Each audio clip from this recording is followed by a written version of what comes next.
Yeah, one of my all-time top 10 favorite tunes, Sir Douglas Quintet from San Antonio.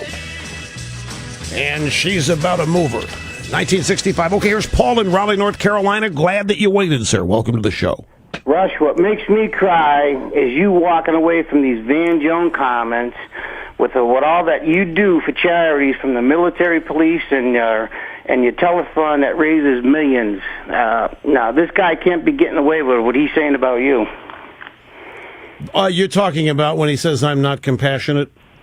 Exactly. What do you want me to do I could have not played the soundbite, but I wanted to play it because it's a prelude of what's going to happen next week throughout the convention, probably.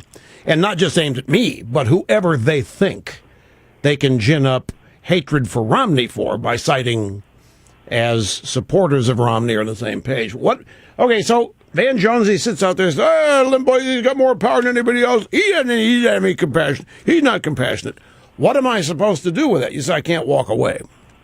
Well, maybe other than you, because you're an honorable man, but maybe somebody can let him know what you do for people in charities and ask him what has he done for charities and what fundraisers has he contributed to or even held. Thank you very much, sir. I really appreciate that. What do you think his reaction would be if somebody did tell him? Oh, he probably would say, SCRU's in the house. I don't know, Rush, but my wife and I just wanted to say one more thing. Yeah. My wife and I watched Romney last night out on the porch with a six-pack of the Tooth by tea that was given to me, and we enjoyed it with some technology, watching it on the computer, and we're hooked, and we're getting ready to buy. Well, I appreciate that, sir. Did you like what you heard last night? Yes, sir, I did. Were you a Romney guy before going into this convention or not? Yes, I'm in Raleigh, but I'm originally from Massachusetts, and he's done some great things, and he's a good man. Well, that's very obvious.